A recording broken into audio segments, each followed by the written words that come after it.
République démocratique du Congo est victime de son voisin, le Rwanda. Qui participe à l'ouverture de travaux de chefs d'État et de gouvernement est arrivé dans la capitale tanzanienne peu avant la levée du jour. La consolidation d'une paix durable, aussi bien entre communautés congolaises qu'avec le pays de la région, fait partie des objectifs du pilier 2 du programme d'action du gouvernement souminois. Depuis Kinshasa, le chef de l'État, Félix-Antoine Tshisekedi Tshilombo, participe par visioconférence à cette rencontre de chefs d'État de des organisations sous-régionales. On a compris d'où le mal vient et la nécessité de travailler pour que le mal ne se répète plus, pour que ceux qui sont responsables du mal soient traduits en justice. Le Rwanda a appelé tous les États à ne pas voter la résolution.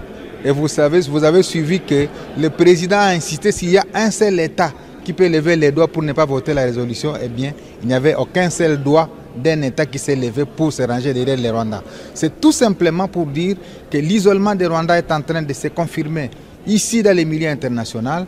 Ceci lance un signal très fort que la communauté internationale a entendu et a écouté les cris de la RDC et que cette communauté est prête à établir les faits sur tout ce qui se passe à l'est de la RDC. L'ambassadeur et chef de la mission permanente de la RDC auprès des institutions des Nations Unies résume cette résolution pour la mise en place d'une commission d'établissement de faits et une commission d'enquête sur les violences dans l'est de la RDC, adoptée par consensus par le Conseil des droits de l'homme de l'ONU. L'ennemi qui est sur place, l'armée rwandaise et ses supplétifs, sont tentés de faire disparaître les éléments de preuve.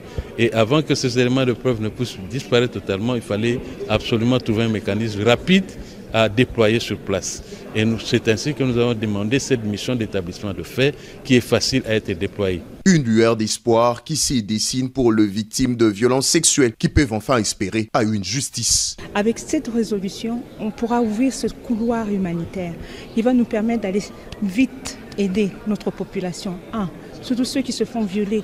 L'adoption de cette résolution est une avancée diplomatique. En 30 ans d'agression, la RDC s'y voit. Documentée à plusieurs reprises, y compris par les groupes d'experts mandatés par les Conseils de sécurité des Nations Unies, a alimenté la violence dans l'est de notre pays depuis plus de 30 ans, exacerbant la guerre pour des raisons liées à l'exploitation de ressources minières stratégiques de la République démocratique du Congo.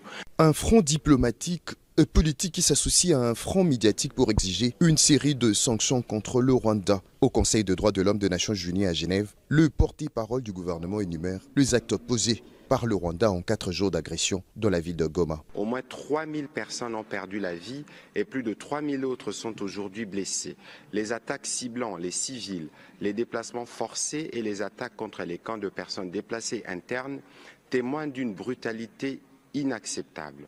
C'est une situation qui est vraiment insupportable et que notre souveraineté soit bafouée. Alors nous sommes venus ici pour demander à ce que les pays membres, disons, des Nations Unies, surtout ici au Conseil des droits de l'homme, prennent des mesures pour terminer cette guerre. Une guerre économique imposée à un peuple martyr depuis 30 ans. La délégation congolaise demande au Conseil de tenir le Rwanda comme responsable de ces crimes de guerre et de crimes contre l'humanité.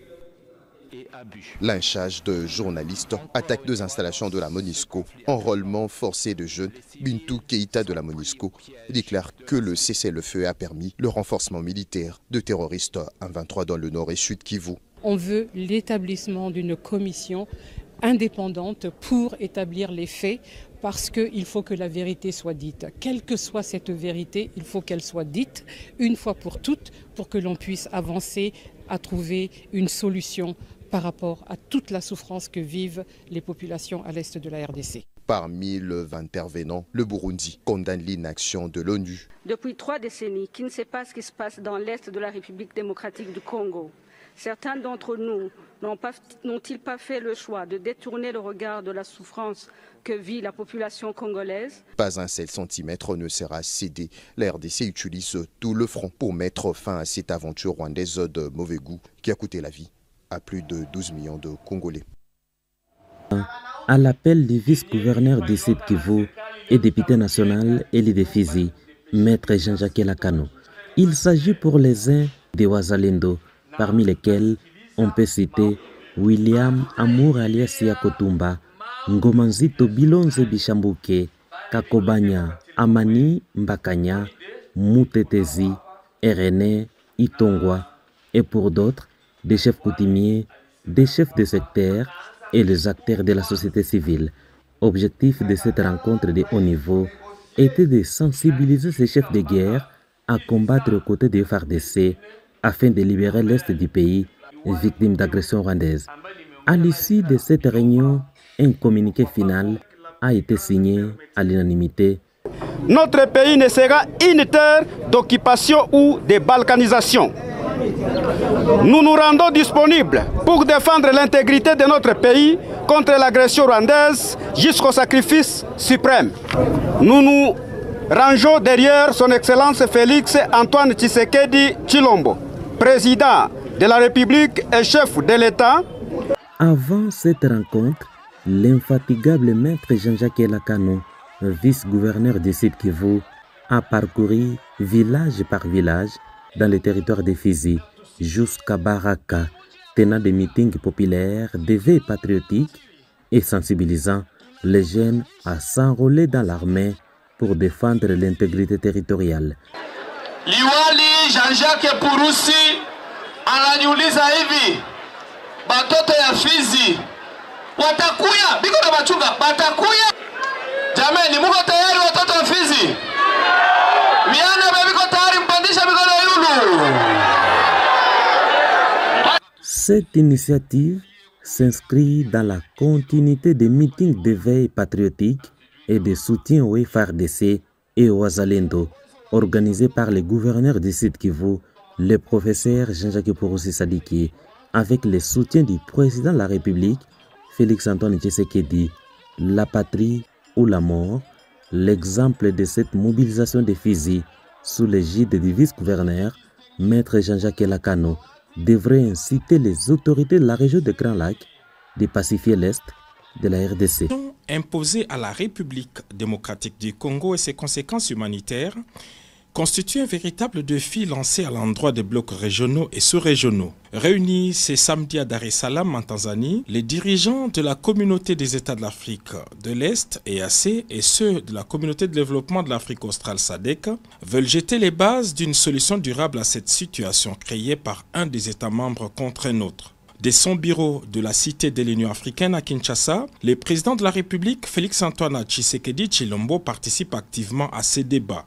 3 prises de parole ont marqué la cérémonie d'ouverture, à savoir l'allocution de la présidente de Tanzanie et hôte du sommet, Madame Samia Suluhu Hassan, les discours du président en exercice de l'EAC, William Ruto, ainsi que l'allocution du président en exercice de la SADC, Emmerson Mnangagwa.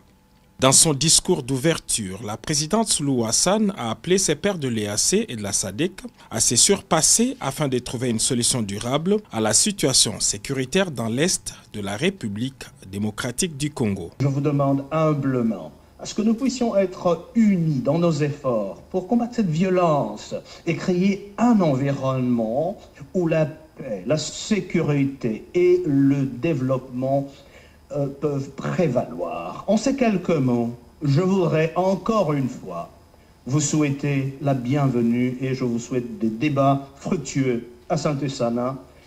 Merci beaucoup. Pour sa part, le président de l'EAC a dit qu'il est temps d'agir. Donc, la situation en RDC affecte la communauté mondiale et de ce fait, nous appelons la communauté internationale à pouvoir se lever. Nous leur demandons de pouvoir appuyer la RDC en ces moments difficiles et collaborer avec le gouvernement de la RDC et afin que l'appui et la sécurité soient fournis à ceux qui en ont le plus besoin. S'exprimant au nom de la SADC, le président Emmerson Mnangagwa a rendu hommage aux nombreux soldats et civils morts à Goma. Ce sommet historique de nos deux blocs régionaux démontre notre engagement aux valeurs des fondateurs de l'Union africaine. Et cela demande une action décisive et courageuse pour faire taire les armes, mais aussi,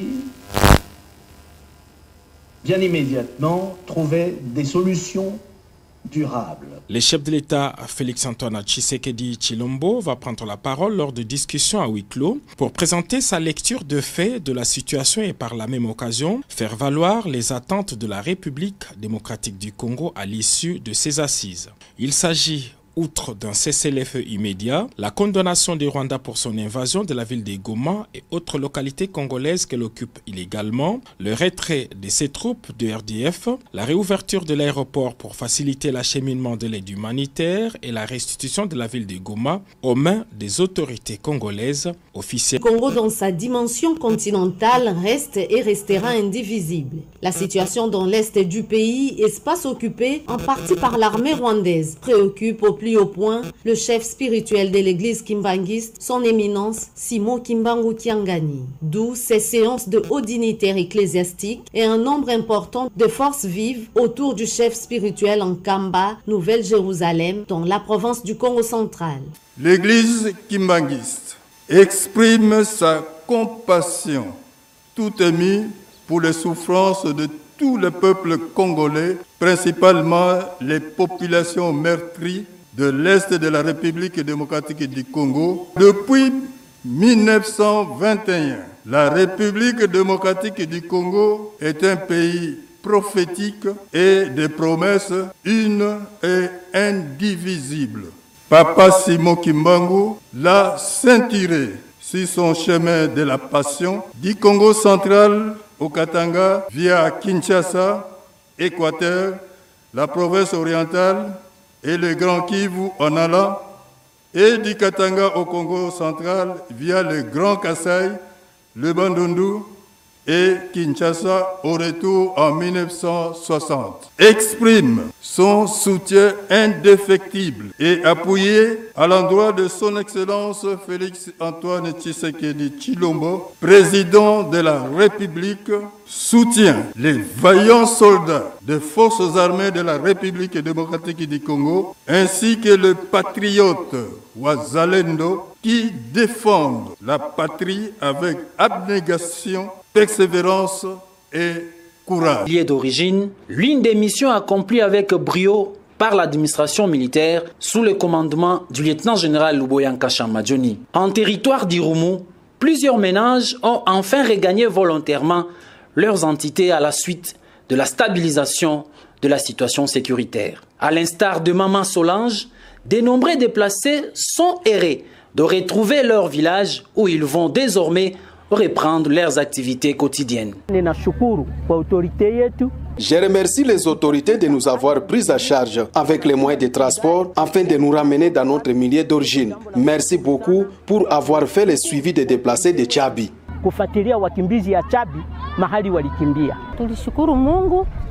Nous remercions Dieu de nous avoir ramenés ici. Dans les sites, nous n'avions pas d'argent. La vie était difficile. Il n'y avait pas à manger.